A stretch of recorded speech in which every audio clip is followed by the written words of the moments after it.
question I wanted to ask you was about a tweet that went up the other day. Okay, let's go. Uh-oh. It made me proper laugh. So, somebody tweeted out from your account that nobody can say the word malevolence outside of the UK and no one can spell it. Facts. And you regret that band name. Yeah. So, for example, on the lights we hired for our festival today, they were labelled as male violence. And that's male violence? Yeah, that's something that like we have every day, like on tour, that people think that's our band name, or yeah, Wow. it sucks. But yeah, European people struggle with the pronunciation. Fair. Malevolence? Malevolence. You know That's some the one we malevolence, hear a yeah? lot. Yeah.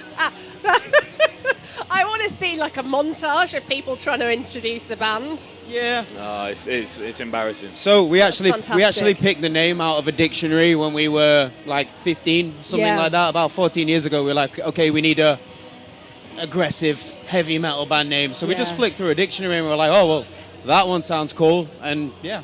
So obviously the band name means spite and anger, which I think is a really good name. And then the album Malicious Intent.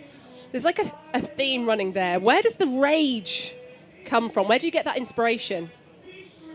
You know what? We're not actually very angry people. You don't seem it. That's the problem we're having at the moment in terms of songwriting. That, of course, our music is very fitting to writing angry songs, and we feel strange writing songs that aren't angry. But at the moment, like everyone's feeling quite happy, so we're like, oh shit, what are we supposed to write songs about? Because no one wants to hear a happy Malevolence song. Although there is a couple of like more positive. Well, they're all kind of positive now, actually. But there's some happier tracks on the latest album. For example, Still Waters Run Deep.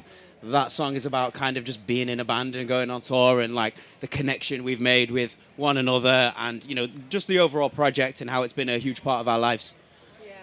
And like we kind of agreed that like we're kind of defeating the point of making music. If we're just making ourselves miserable for the sake of a song, it doesn't really make sense. No. So I'd rather put more of a positive spin on it, you know, like Yeah. more uplifting. Even though it's heavy as folk and aggressive, try and make it, you know, Hey, uplifting in a way. It can be positive and angry at the same time. It can. Yeah. Yeah.